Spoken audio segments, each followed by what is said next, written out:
Welcome back, everyone, to another episode of the Post to Post podcast. With me, as always, is my co-host, Chris Ronan. How you doing, buddy? What's happening, Chief? How we been? We've been doing good, It's nice and snowy, I guess, out there today. Yeah, it's kind of a rare occurrence to get some snow now in January. Yeah.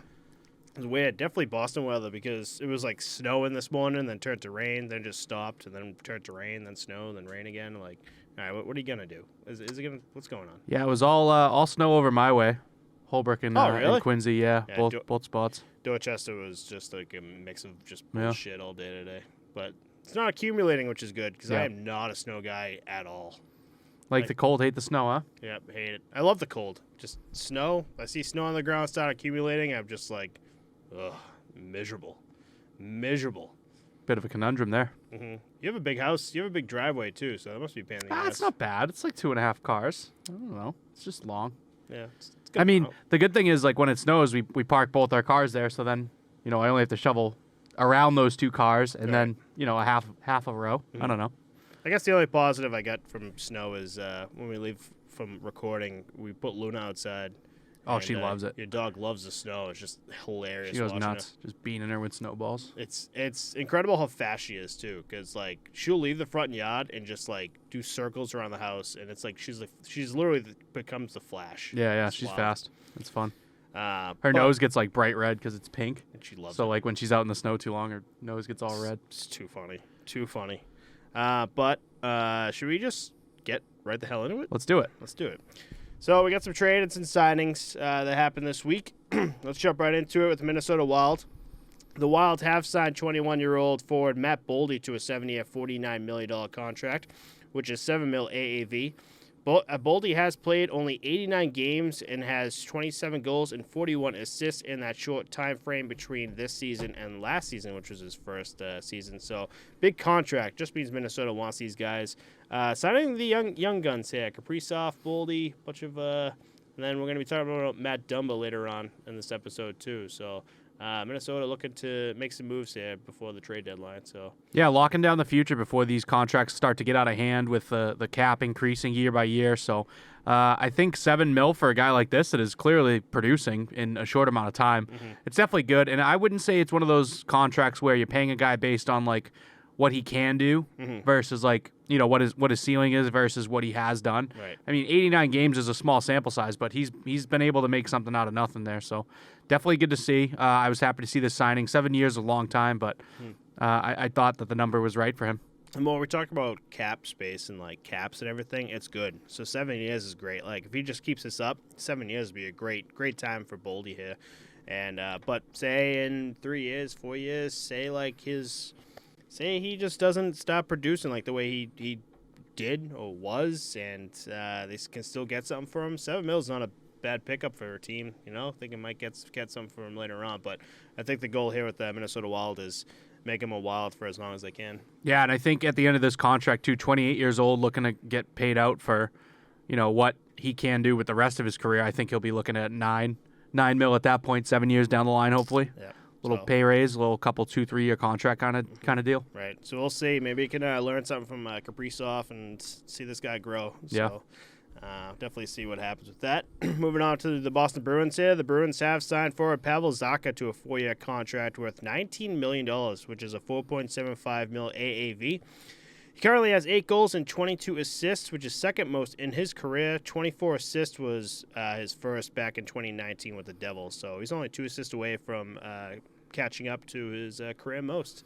And the season's not even done yet. So Pavel Zacha looking real good for the Boston Bruins. I think he fit in very nice with coming over from the Devils. So good pickup for the Bruins. And I like this. Not bad. $4.75 million for Pavel Zacha here. Third, fourth line that he is. I know the Bruins have been...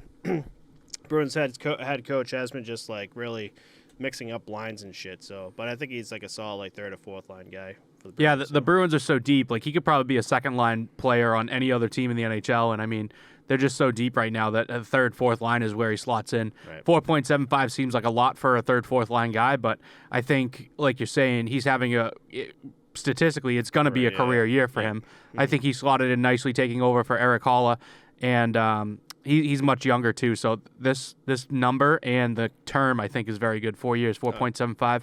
I don't think that's bad at all. I think that's very good. I feel like the Bruins get away with some steals ever so often. Like somehow they get like these guys that are just incredible, and then you look at like their cap, thinking like they're hitting like 7-8 mil, and then they somehow get away with like 5 mil a year for these guys. So yeah, Marchand has to be the best bang for buck. The contract that he's on is so low, and I feel like it's something with like New England, Boston. These teams, they get guys to buy in and say, hey, I'll take a pay cut and just keep this core group together, Right. And it kind of works. It pays off in the long run. It allows you to get out in the market and bring in guys like Taylor Hall, Pavel Zacha, Hampus Lindholm. So. And you're seeing what it can do when guys aren't money hungry. You get a whole group of guys like doing what they're doing right now in this season. Yeah. Unreal. So moving on to the last bit of trade news that we got. Or not so much trades, but kind of a move here. Detroit Red Wings. We're going to be talking about them a little bit in this episode. Sort of a reverse signing here. The Red Wings have placed Alex Nedeljkovic on waivers for the purpose of sending him to the Grand Rapids of the AHL. Nedeljkovic is 2-4-2 this season with a .880 save percentage and a 4.09 GAA. Not looking good. Magnus Hellberg was called up to back up Ville Husso. He's 2-3-0 with a 2.81 GAA and .889 save percentage. Detroit has fallen from 4th in the Atlantic to 6th this past week and placing themselves 23rd in the league, only winning 3 out of their last 9 in the month of January. Is this going to be another coach change, even though this is Derek Lalande's first season after taking over for Jeff Bledsoe? We're going to be talking about maybe the whole situation with Vancouver Canucks, but I feel like when this shit like this kind of happens, head coaches seem to be the first to go. Yeah, I think typically that is the case, but I don't really think so. I don't think Steve Yzerman's looking at this and saying, hey, it's Derek Lalonde's fault. Like, this is definitely a team that last year kind of overperformed with their young guns and guys that no one really knew anything about in Lucas Raymond and Moritz Seider. Mm-hmm. But this season, I mean, they're not exactly taking a step up. They're kind of on pace with where they should be, where they need to be, I guess. They're just outside that playoff spot. I mean, anything could happen, really. They're only 2 or 3 points behind the 4th and 5th seed guys. So I don't think that we'll see a coaching change by the end of this season or into next season. But definitely kind of weird to see Nedeljkovic retrograde this much. Oh, yeah. He was so much better in Carolina. And when this first happened, I was like, what is Carolina thinking moving on from this guy? But maybe they read the tea leaves a little bit and shipped him. But it could also just be a new team for him. The Red Wings aren't exactly the most defensive-minded team in the league. So like Carolina. Yeah, could be that. Mm-hmm. Maybe just not fitting in well with like the team and just how they play, Yeah. And I mean, an 880 is not good, and a 4.09 is very bad. So yeah, terrible. Tough to see. It feels like the average around the league now is becoming a 900, but like even with that being the case, once you fall below that, teams are looking to do something else with your job, Oh, instantly. Yep. But yeah, we'll see. Hopefully, Alex Nedeljkovic can, go down to the AHL, maybe figure shit out, and just maybe a nice little reset for him before coming back up. But again, not just like the Detroit Red Wings we're going to be talking about later. We're going to be talking about some goalie issues for another team later on. So some goalie problems this week in the NHL. But let's get right into, speaking of goalies, NHL news this week. And some crazy news that happened this week. You wouldn't think we're going to be talking about Robin Lehner at all, but here he is in the news. Robin Lehner has filed for bankruptcy, signing up to $50 million in debt to several of creditors. They filed for bankruptcy December 30th, months after a Wisconsin company sued Lehner for $4 million, claiming the NHL player and his father failed to make any payments last year on a business loan. Lehner's debts also included missed payments for a collection of rare snakes he purchased for $1.2 million in 2017. Goalies are so fucking weird. Lehner keeps the snakes at his reptile farm in Plateau, Missouri, just states away from where he is.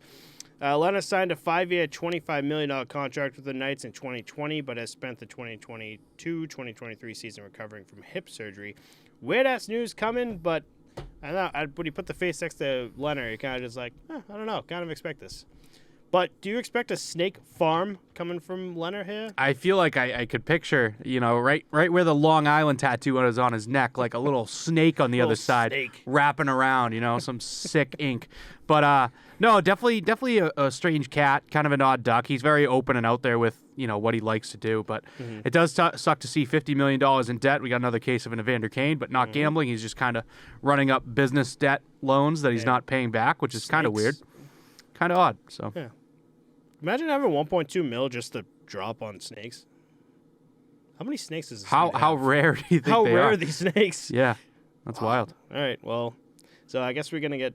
We got rid of the weird news first for everyone before we jump into the other stuff here. So let's jump right into Vegas Golden Knights. Actually, we were just on Vegas.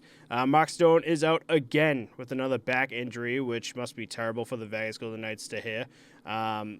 Dude, Mark Stone has been kind of ridden with injuries as of late. It's just like one of those nagging type of injuries that just comes back for a little bit, goes right back out. And for such like a top-tier name and player like Mark Stone, that's got to hurt the Vegas Golden Knights team. It seems to be like the last 3 or 4 years, it just seems to be something nagging. What I saw, I don't know how true it is. I saw something about microfractures in his back, things like that. But definitely tough to see, especially after we're going to get to the other player that shipped out of town, Max Pacioretty in the Carolina Hurricanes. He returned to the Hurricanes for 5 games this season recently. I think last week we talked about it. Yep. He scored 3 goals in those 5 games, and now he has ended up tearing his right Achilles again, the same one that he was out for originally. He's now officially done for the season. So a pair of guys that were both Vegas, day ones. Well, no, Mark Stone came in on a trade, but regardless, staples in the Vegas Golden Knights locker room that are now out for the season, basically. Yeah. I imagine Mark Stone is going to be sidelined for the season, but we'll see. Yeah. They seem to be doing fine without Mark Stone. They're second in the Pacific right now, right below the Seattle Kraken, who have been just on a fucking tear as of late. But I don't know. It sucks to see for a guy like Mark Stone here. So hopefully he can get the rest that he needs. It's not like I know it's going to hurt the Vegas Golden Knights, but also when I said they're second in the Pacific, they don't seem to be a team that's really struggling as bad as I would say like a bunch of other teams. So I think it would be a perfect fit for Mark Stone to don't worry about it and get that rest and time that he needs away from hockey. I don't know. I kind of see this as quite possibly the worst time for this to happen. They're on a 3-game losing streak, 4-5-1 in their last 10. They only have a 2-point lead on the Kings, who are right behind them. And then behind them are the Oilers, which they're 3 points ahead of on a 5-game win streak. So it seems like the tables are starting to turn a little bit, and I think Mark Stone is enough of an important factor on that roster to have it mean something. So I'm sure they're probably banking on him coming back before the playoffs to help them solidify and make sure that they qualify. But that division could flip at any moment. The first-place team, they're technically tied for first with the Kraken, both at 58 points. The fifth-place team is the Flames with 51. So it's only a 7-point swing, which is, 2.5 games. Right. I'm sorry, 3.5 games. So they're not too far off from being out of the playoffs and looking in. It's kind of crazy. Yeah, it's rough. I didn't know you were gonna jump right into the Max Pacioretty stuff because I wanted to say a Chili's from the fucking thing. Oh, is it Chili's? Jesus Christ.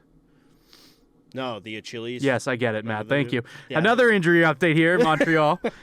Forward Yuri Slafkovsky will miss 3 months with a lower body injury that's not going to require surgery. So a tough one for the Canadians here, especially for a young prospect like that. But definitely good to hear a young guy like that does not have to go under the knife. So that's good. No, that's huge for a guy. Like once you hear surgery for like a lot of these guys, it's a big hurt for a team. But yeah, this is just week to week or just like something like that. 3 months. 3 months he's going to be out. But right, yeah. the point being, like, since he doesn't have to have surgery, sometimes like surgery can have those lingering effects, and like it's just something that you want to try to avoid at all costs. So let's hope he can come back before the end of the season and make an impact. Right. I mean, not that the Montreal Canadiens are going to be pushing for playoffs or anything, but they'll definitely still want him back. Yep, 100%. But you want to do this next one? Yeah, absolutely. So moving right along, we had a crazy game in Seattle. No, I'm sorry. I think it was in Chicago. But it was Seattle versus Chicago last Saturday. It was January 14th. Just so you listeners know, we're recording on Friday, January 20th currently. The Kraken faced off against the Blackhawks, and Chicago just embraced the tank. So this game was insane, dude. 13 minutes, 11 seconds into the first period. Seattle is already up 6-0, and they've scored 6 goals on 6 shots.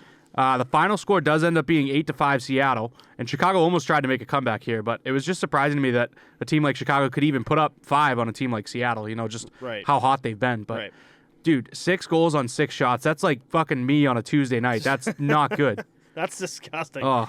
It's just, it's just not a fucking good look for Chicago. I think it was Stalock in that too. I don't know if he was in for all 6 of them, but like, what do you do? Yeah, this is off the top of my head. What do you do? I don't know, but I think Stalock was the one who.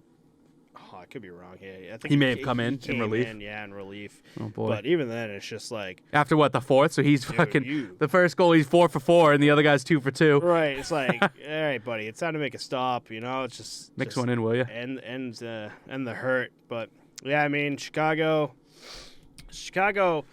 I don't think we wrote down anything on them, but I know they're going to be an interesting look for this trade deadline. I want to know what the hell they're going to do. There's massive talks about Jonathan Toews. There was talk about Patrick Kane at one point. This team is literally just struggle city. Suck hard for Bedard is their fucking motto right now. And we'll see what they do in this for this trade deadline, but I don't know. Like it looks this game just looked so fucking bad for them. Like it was like, oh god, like this is put them up against like a solid team like the Seattle Kraken, and you're just like, oh, this is what they're like. Like the worst part is like if I hate to say it, if no one posted that 6-goal, 6-shot thing, like an 8-5 final doesn't look as bad. You know what I mean? It looks like, oh wow, high-scoring game. Yeah. Chicago got some stuff done. They competed. Yeah. But so. Yeah, be on the lookout for that. That was gross. Let's stick to the Kraken here, though. They're the first team in NHL history to sweep a road trip of 7 or more games. Hey, yo. All right, so this is my notes here. So I'm going to write down a list of the 7 games. They beat the Oilers 5-2, Leafs 5-1, Senators 8-4, Canadiens 4-0, Sabres 4-3. They gave the Bruins their first regulation loss of the season at home. At home, 3-0, and then that Chicago game 8-5. These guys are just running up the scores, fucking flowing through teams. I'm telling you that heat stick with the Bruins too. That there must have been flames up their ass, like ready to be like, we're gonna fucking beat the Bruins here at home, and they did 3-0, absolute shutty by the Seattle Kraken here. With that, the Kraken took first in the Pacific and 8th in the league in that stint. I'm not talking about Matty Beniers here. Matty Beniers is currently leading all rookies in points with 36. Ducks' Mason McTavish is second with 27, so that gap. He leads rookies in goals with 17. Stars Wyatt Johnston is second with 11, a 6-goal gap there. And is tied for second among rookies in assists with 19, who's 1 assist behind Jets' Cole Perfetti, who has 20. I mean, this Matty Beniers is just... He's one of the top guys for the Seattle Kraken that's helping him push him up to the first in the Pacific right now.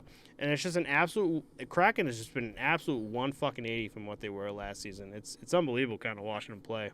Beniers is such a bright spot, too, after all the Shane Wright drama that we've had all season long, for the focus to be shifted to Matty Beniers and like showcase, like, hey, here's a guy that can take the spotlight away from you a little bit. You focus, you develop, do whatever you need to do. But for Matty Beniers to step up in this way and just take that Rookie of the Year trophy, like, right away from Logan Thompson now at this point, I feel like it's got to be him. At this point in time, we'll see where the rest of the season goes. But another quick shout out too, Martin Jones turning his career around too, having a really stellar year there. Both of us thought they were fucking crazy picking him up from Philadelphia. Yeah. But no, I was shoving it down our throat. 1,000% right with you. I think I was shitting on him at least 3 episodes ago. I wouldn't say full shitting on him, but I was just like, he's not the guy that Seattle Kraken is looking for, and he's looking fuego. Yeah. He's got 3 shutouts so far this season, really shutting the door with the Seattle Kraken. I guess it really helps when you have a team like the Seattle Kraken, too, that can score and be the guys with you like Burakovsky. I mean, that whole... Jordan Eberle is doing really well, too. Tanev seems to be in the right spot in the right time as of late. Mm-hmm. It's kind of unreal to see. But we're going to move on here to some sad news. Vancouver Canucks. Gino Ojcik, right? Ojcik, yep. Passed away this week at the age of 52 of a heart attack. Gino played 12 seasons in the NHL for the Canucks, Islanders, Flyers, and Canadiens. The left winger had 64 goals and 73 assists in 605 NHL games from 1990 to 2002. In 2014, he was diagnosed with amyloidosis, a disease he says attacked his organs and heart. He's known as a fighter. One of the more memorable clips of him is from 1995 when he played for the Vancouver Canucks and decided it was a good time to beat the shit out of 5 St. Louis players in one go. Literally, the goalie had the puck, play stopped, and you just see him fucking just throw hammers. Yeah, clip's incredible. It's just unbelievable. It's old time hockey, literally. He holds the Canucks team franchise record for most penalty minutes with 2,127, which is 17th most in league history. Dave Williams holds the record with 3,971 PIMs in 962 career games played from 1974 to 1988. The actual fucking... That's a lot. Yeah, that's mutant status. That's old time hockey right there. That's where you get the PIMs. But yeah, rest in peace to an absolute legend, man. Just like we're watching a few highlights of him, and a lot of them are just fights because that's what he's known for, and just like watching like the craziness of that guy, it was just unbelievable. That 5 dudes that he was like, he had like his jersey ripped over his head along with the shirt. This dude's just like shirtless on the ice and just like, oh, he's done, and then like skates toward like another guy trying to beat the shit out of him. Like, god damn, dude, like the mentality you need to have to just like go at it. But just a quick side note too on that Dave Williams that holds the record for most PIMs in the NHL. His career was 962 games, 3,971, like Matt said. 4.13 penalty minutes per game is what that averages to. So that's like almost a fight a game, like two minors a game, we could call it. Like, that's nuts, dude. Fought at least once a game. Right, almost. That's wild. crazy. Yeah. Jesus Christ. So rest in peace to an absolute legend here. I think we're definitely going to do our nip at the end of the episode for him. Absolutely. I did have a pretty cool highlight that I saw this week in the Vancouver Carolina game. Elias Pettersson scored a Forsberg move in the shootout. You know what that one is, right? Yeah. And the guy like drives wide left and then takes it. He's a lefty, drive wide left. Forces the goalie to the left. Pull the goalie to the left and then take it in your offhand and like basically reach all the way over and tuck it with just one hand. He scored that in the shootout to give the Canucks the win over Kochetkov and the Carolina Hurricanes. Shortly after, Kochetkov was then reassigned to the Chicago Wolves of the AHL. This being mainly so the team can run with Anderson and Ranta as their tandem going forward. But man, can you imagine getting dusted. that? It was just kind of funny seeing this news. It was just like that happens to you, and automatically the team was like, "Hey, we're gonna send it down to the AHL after that." It was pretty immediate too. It was, I want to say, like either the night of or like the morning after the game. It was like announced. Like, that hey, sucks. He was pissed about letting that goal in too. He slammed his stick off the post too. Kind of sucks to see, dude. Kachekhov's been just unbelievable. It's weird to have. He had that hot streak when he was like the front and center of the league, and then like just fizzled out. Fills it out a bit. Yeah, he's not doing so hot anymore. So I think Carolina's just like. Ronta. I mean, dude, they just have to stay healthy. Those two guys, Anderson and Ranta, are definitely a good tandem that can get you somewhere, but they just get hurt too much. And I mean, having Kochetkov, a guy that can step up and play like that, is definitely big. But come playoffs, a young guy like that isn't going to be able to get it done. So you're really banking on those two's health. No, you fucking need your guy. You need your guy like Freddie Anderson, especially. I'm trying to think. As you said, Antti Ranta played. How was the playoffs? I think he was the backup for some team. The starting goalie for the team. Oh, this is all off the top of my head. I can't remember. I remember last season in Carolina, Anderson went down, and then he went down, and then Anderson came back, and then they kind of like flipped back and forth based on who could actually play. Oh, is that it? Yeah, last season in the playoffs. I remember seeing Antti Ranta in the playoffs. Like, damn, dude, this guy's standing on his head. Yeah, they played really well, but like then, while he was playing well as the backup when Anderson was out injured, he got hurt too. Ugh. And it was just like classic Carolina. They still ended up beating the Bruins, but it was insane. Yeah, damn, that's rough. But let's stick to Vancouver real quick if you're good. Yep. The situation there is just fucking mind-boggling in the front office. Like, news is out now that the Canucks are basically keeping Boudreau on as the head coach while they work to replace him in the next couple weeks.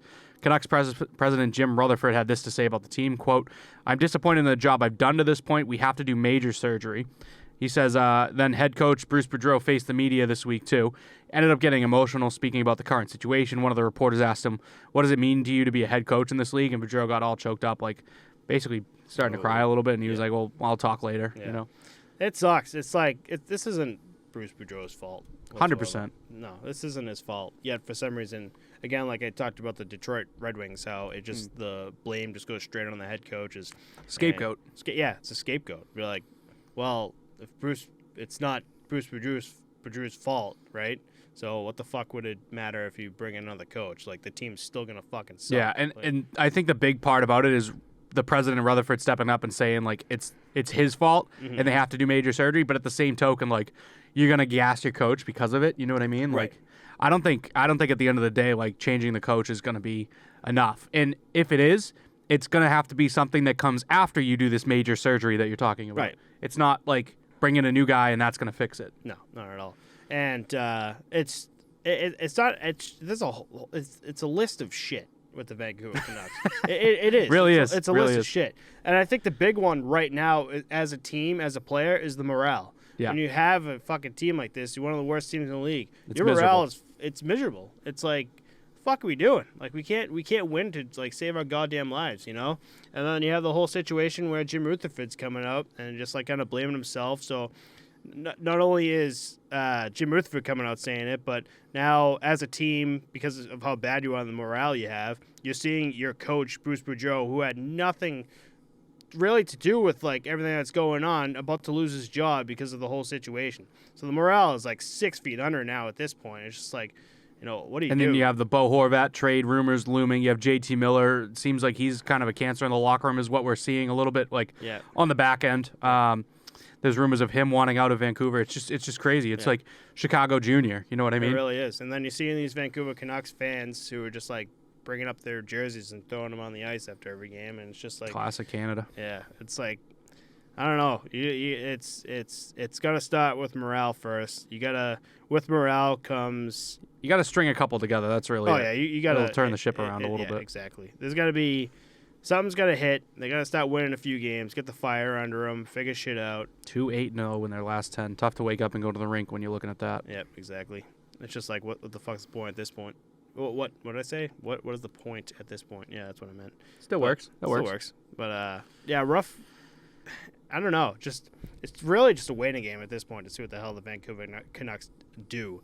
I was saying when we were doing the Vancouver Canucks breakdown that they've given up like all their draft picks. Mm-hmm. Yeah. And like they need draft picks. If there's any time right now before the trade deadline to do something, it's trade some guys. Maybe get some guys to come in. Sell. But sell. Get those first round picks. Get those second round picks if need be. But like, what did I say? 2017 was like the last. 2018, I think I said. I can't remember. I don't have the thing on me, but it was years of not having a first round pick because they've traded them all away, and this is kind of what happens where just like you hit that low point where there's no talent coming in and there's no and you're at the bottom of the production. barrel, you know. So it's going to be an interesting trade deadline for the Vancouver Canucks. Hopefully, that's what we're hoping to see. Yeah, Vancouver Canucks, Chicago Blackhawks, like the bottom of the list teams. Yeah, just see what the hell happens, but. Let's stick to Canada here, too, over in Alberta. Edmonton's team, Evander Kane, is returned to the lineup for their game versus Seattle this week. His first game back since November 8th. This was when, Patrick Maroon stepped on his arm and he was leaking a little bit. But in order to make cap space on the roster, the team actually had to place Kaylor Yamamoto on LTIR with an undisclosed injury. And later in this week, the Oilers actually faced off against the Lightning. We got a nice little pregame clip of Patrick Maroon coming over to check on Kane, see how his recovery went, and basically just say hey man, sorry about that, even though he already has, Yeah, that was all unintentional. No, that's pure. What am I trying to say? Team sport right there. Good sportsmanship. Good sportsmanship. Definitely looked good for Patrick Maroon, who I think is just like a great guy, just overall, both on and off the ice. Yeah, they got in a fight that game too and beat the brakes off each other. No, I'm just kidding. Could totally see that happening though. Oh yeah, for sure. But yeah, it was just cool to see. But it was just a scary and kind of fucked up situation where something like the wrist, especially for Evander Kane, especially for a hockey player, that can end a career. You ever have anything? What's the craziest thing you've had happen on the ice when you were playing? Like hurt wise? Yeah. Two things I could think of was someone took a slap shot from the blue line and went down. I went down on the butterfly, and as I'm thinking it's gonna hit my chest, it starts to rise, and I just I try to puff my chest out with my neck up, and it gets me straight in the Adam's apple. Oh, that, and I don't know if anyone could see here. I don't know if anyone can see my middle finger here on Can you see mine? You guys see my middle finger? Can you see this? Yeah. Can you see this? my glove hand was too slow for like an absolute clapper, and as I try to windmill it, the puck hits the top of the glove and bends my. It's terrible. Bends my finger back, and dude, I couldn't get the glove off for like a solid hour. Yeah, after the it ice. swells up so much. It's crazy. But all I remember is going to the doctor's. The doctor's like, "Well, we could break it and realign it." I'm like, "Do I need to?" Like, not really. I was like, "Okay." That's what they had to do for me. So my ring finger was the same thing. Yeah. But it was a couple knuckles up, and they basically did that, and that was it. Same shit. Like they were like, even if we do it, you might only get to here. Yeah. You know, but I have almost full range. Like it's a little bit still bent, but not noticeable like yours. Oh, nice. That's nuts. A buddy of mine, when I was playing men's league, got similar to Kane, like a skate blade onto his arm, but like instead of stepping on it and coming across like Kane's did, it kind of shaved it like a piece of deli meat. Whoa. And it was nasty, dude. You could see like all like not muscle, but like that layer of skin above it, and it was all just like raw. It almost looked like when you peel off a sunburn and like the skin's there, but it was bad. A little vulgar for you guys, but that was the worst thing I saw. The picture after was kind of sick. It was like just a big chunk of his arm. I was like, Jesus Christ. That's fucking it was vile. pretty bad. Imagine that pain. Well, you're in shock but once the shock just stops. I feel like it almost wouldn't feel as bad because it's not just a straight like cut like Kane's was deep in one spot. This is kind of like it probably kind of burned a little bit like like road rash almost. Yeah, like maybe, that's probably what I think it would feel like, but that was a good one. Oh, rough. All right, anyways. Now I'm cringing over here. We got one more, it's kind of injury LTIR. So Matt Dumba in Minnesota, he's a healthy scratch in their game versus the Hurricanes. Dean Evison had this to say, quote, "We had a real good meeting and he knows why he's sitting out tonight. His name has also been circling the rumor mill ahead of the March 3rd trade deadline. He has 4 goals and 8 assists this season. So I mean, definitely upfront by the front office telling him like, hey, you're not playing up to snuff and we're going to have to sit you for this game. And, you know, the fact that it was a good meeting is definitely a big thing, and it says a lot about Minnesota's front office and the relationship they have with their players. Yeah, Matt Dumba's a big dude, too. A lot of fights from this guy. I think he's got like 10 career fights. Might not show it this season with the low stats, but good guy to have for a team. Good guy to step up for like his teammates, especially for the Minnesota Wild when you have those young guns like Kaprizov and shit who you don't want to see hurt, or like the other teams like big guys start go after him. You send Matt Dumba after him, and definitely a big shutdown defenseman too. It takes a lot more off the board than he puts up. You know what I mean? Yeah, right. And so with that said, he's also been on the look for the trade deadline, as you just said. So we'll see what happens. Oh, this was very kind of weird too. Like they weren't really forward with what's going on. So they're just like you know why he was again like the. Yeah, I think they kept it in the locker room in a sense. Like he knows why he's getting sat. Like it's probably the media trying to pry in and figure it out, and he's just like, we had a good conversation. We're good. Yeah. So he's either staying with the Minnesota Wild or something. So yeah, I don't know. We'll see. But be on the lookout for Matt Dumba. He's definitely been on that trade list, and I can think of a bunch of teams that will definitely. Oh yeah, definitely he'd probably be Dumba. the biggest defensive free agent, I would think. Oh yeah, if he went on the market. Mm-hmm. We do have some Florida Panthers news here. A couple things. Head coach Paul Maurice has been fined $25,000 for comments made about the officiating in their game versus Toronto this week. The Panthers will go on to lose the game 5-4 in overtime. Maurice was throwing some heavy jabs at the league for the way they scheduled them over the past week, saying, oh, they fly us here, fly us there, up here, back to back. So that kind of sucks. I didn't want to put a direct quote in because he was rattling it off. But when speaking about the referees, he said, I don't know what the hell those guys were doing tonight, but it wasn't Florida Panther friendly. Mm-hmm. And that's what got him the fine. Yeah, and he was really digging in, like, oh, my guys were pretty good out there considering what they were dealing with those two. So he was definitely making pointed comments, and I think the boys will chip in on that. But there was talk this season about like going to Toronto and like major Canadian markets and seeing different, refereeing and different kind of like leaning in the game. But I think it's all kind of hearsay, and you just kind of, once the word is out there from one guy, like, everyone kind of looks for it a little more, and that, like, once shit starts not going your way, you point that out. You know what I mean? You're like, oh, it's kind of like a self-fulfilling prophecy in a way. Mm-hmm. I don't know. Right. That's how I feel about it. But it felt so weak It really did. It's just like he didn't even really fucking say anything, and you slap him with a fine like that. Just like, all right. Well, they were definitely pointed, and the league has to do that. I mean, it's all in the agreement. But you're absolutely right. It wasn't like he was like, those refs suck. This is brutal. No.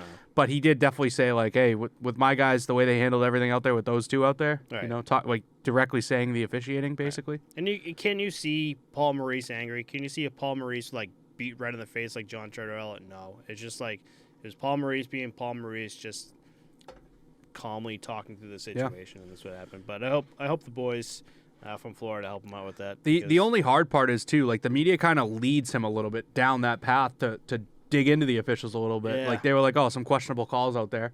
The fuck is he supposed to say? Like be a dick like Belichick and be like, yeah, I guess so. Yeah, right, exactly. You know, so I don't know. What do you do? Damned if you do, damned if you don't. Right. It's just like the whole again Tortorella situation where they keep trying to fucking pressure him into saying shit. Oh, that's good though. That's clickbait right there. Oh yeah, I'm all for it. They're like, hey, Torts, guess what Hazy had to say about your mother?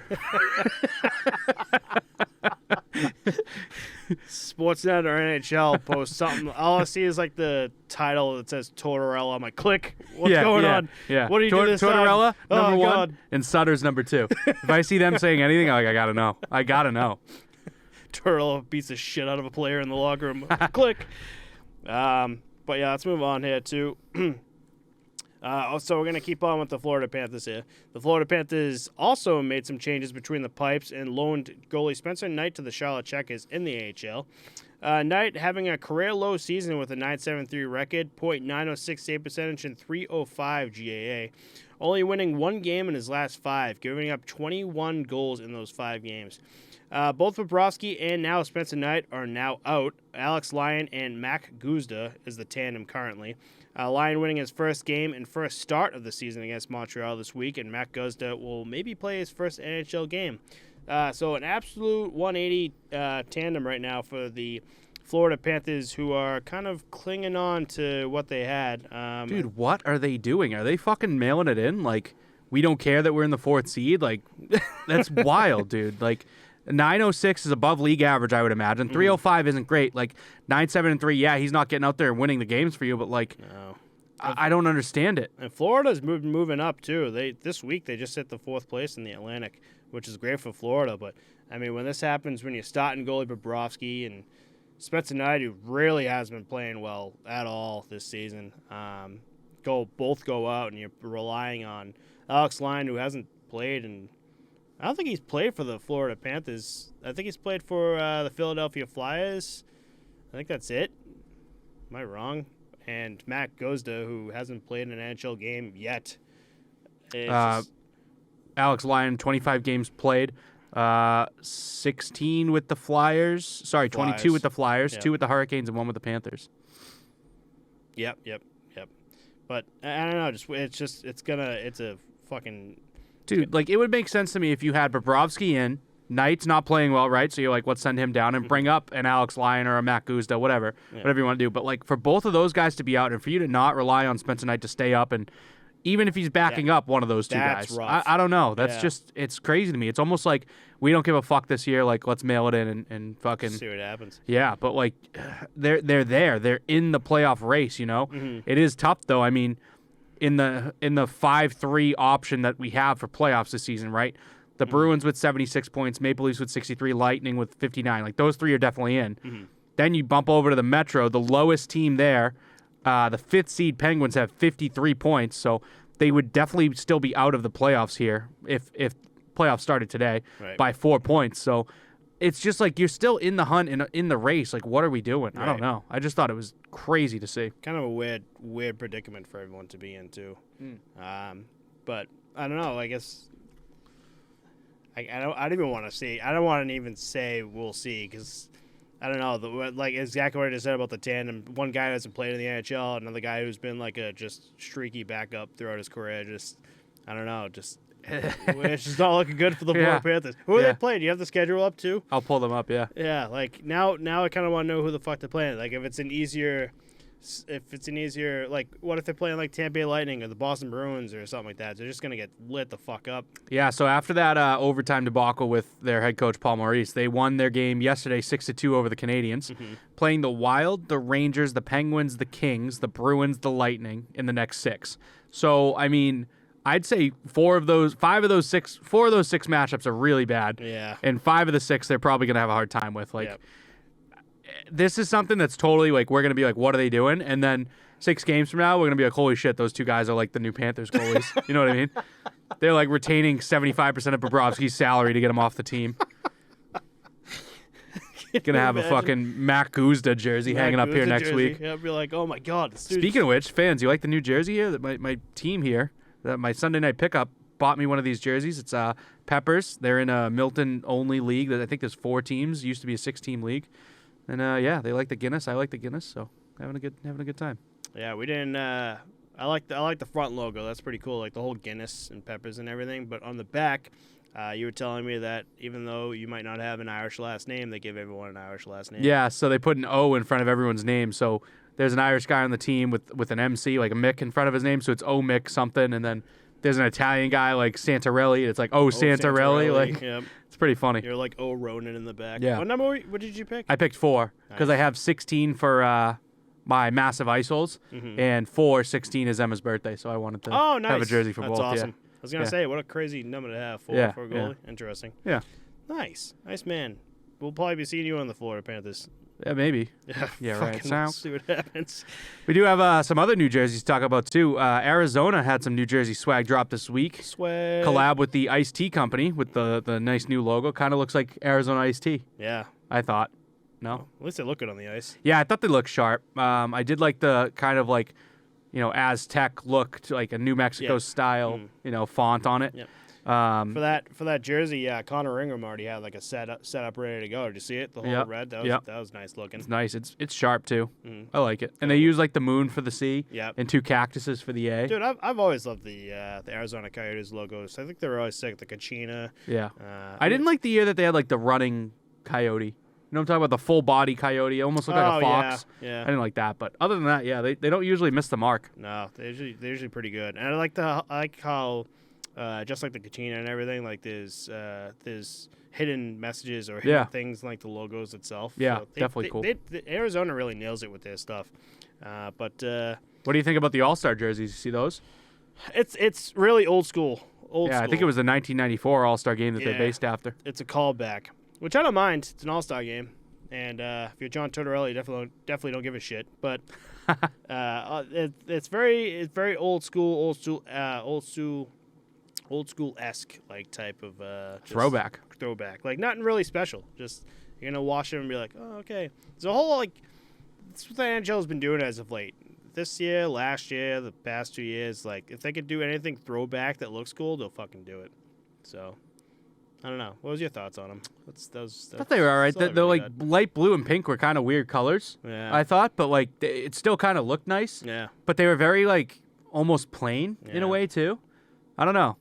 I'm still waiting for like what town? It's in Miami, isn't it? Oh, that's why Miami Vice. Yeah. I think that's what they're going with. Like it's down in Florida, and then they had the stars for like it almost looked like a star on the jersey the way it was cut. Yep. So I don't know, kind of funky. Yeah, I'm still waiting for like 90s, like the whole starter like windbreaker. Yeah, starter jackets are sick, dude. They should bring those back. Dude, they need to bring those. I had a sick Bruins like puff jacket that was like the old 90s logo. It was my father's. I would wear it skiing all the time. People fucking loved it. They're like, that jacket's sick. Someone, I think you might have sent it to me. They took like a Rangers jersey and cut it up and like remade it into a jacket, a puff jacket. But it was it was a Gretzky jersey, and it was like on the back of the puff jacket was like 99, but 2 different colors. Oh, damn. And they were all different logos on the front too, all Rangers ones. And then I think there was an NBA player this week that showed up with like an old ass, like it looked like an old ass like NHL style jacket with all the logos on the team too. Oh, that's sick. Yeah, it was sharp looking. Yeah. We have to bring those back. I'd rock the shit out of those, like those old style windbreakers, like I was saying. I think I showed you. Starter out of business? They gotta be, don't you think? Unless Starter did this, like I was gonna bring up. I didn't look.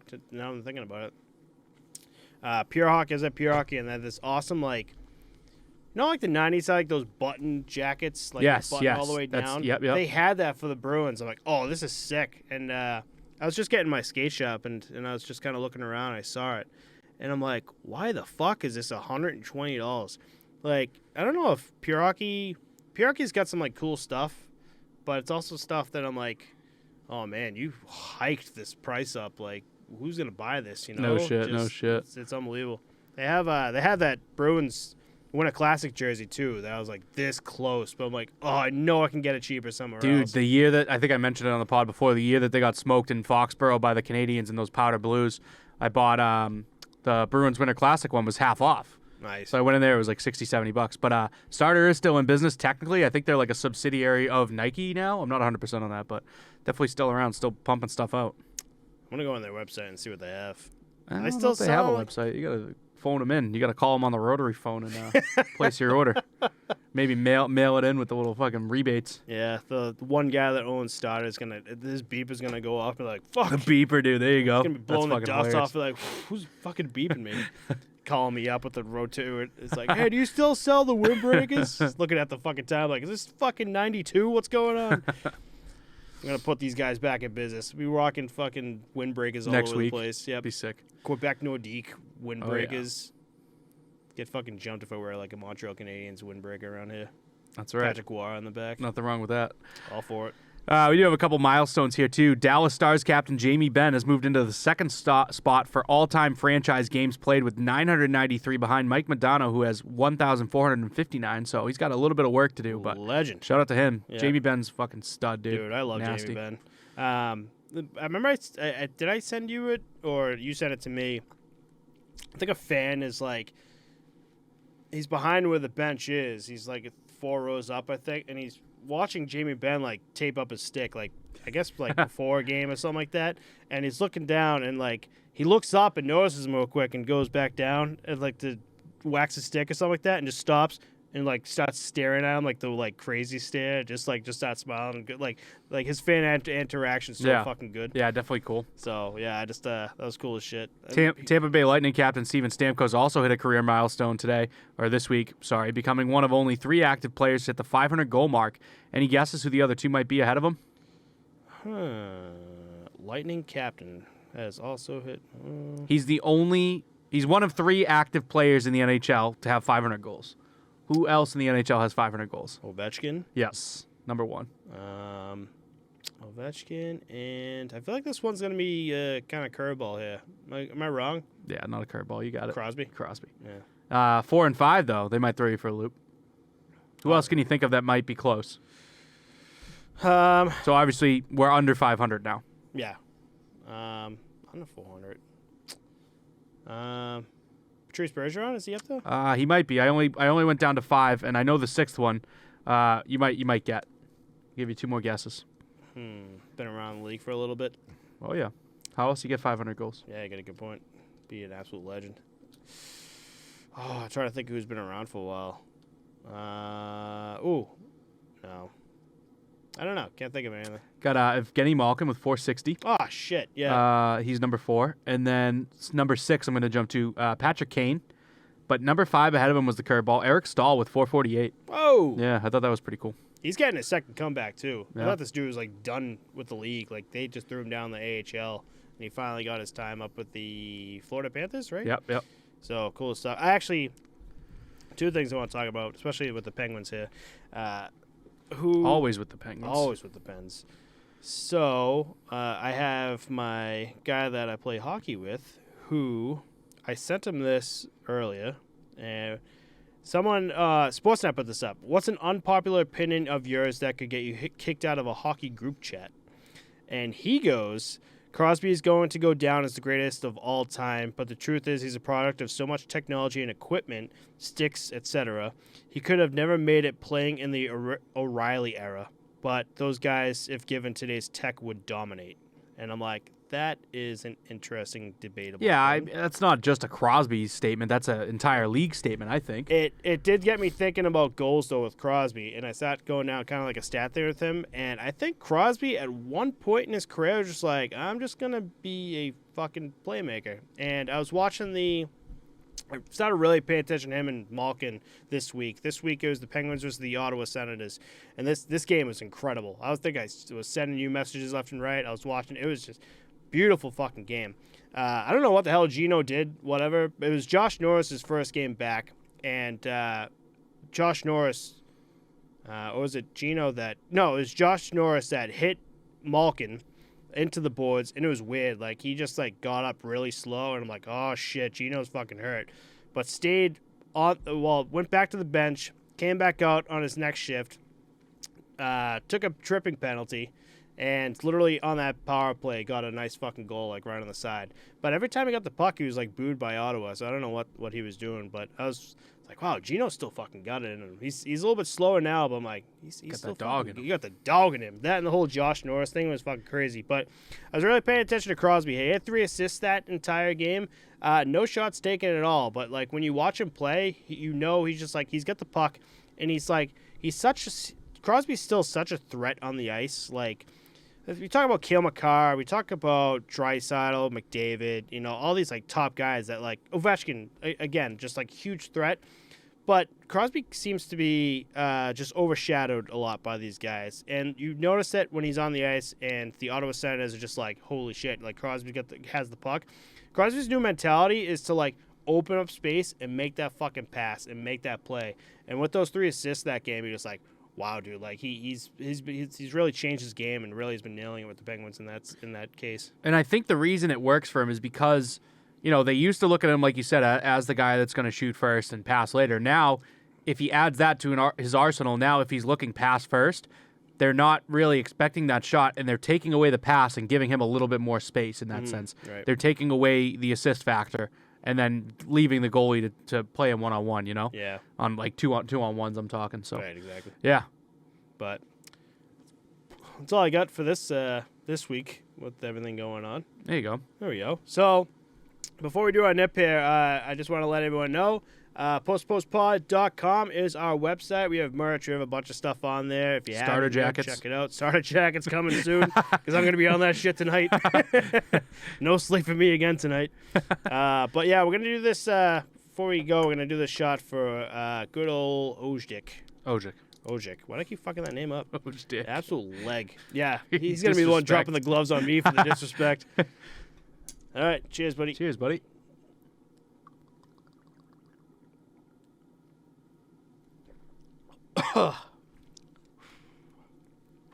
Oh, man.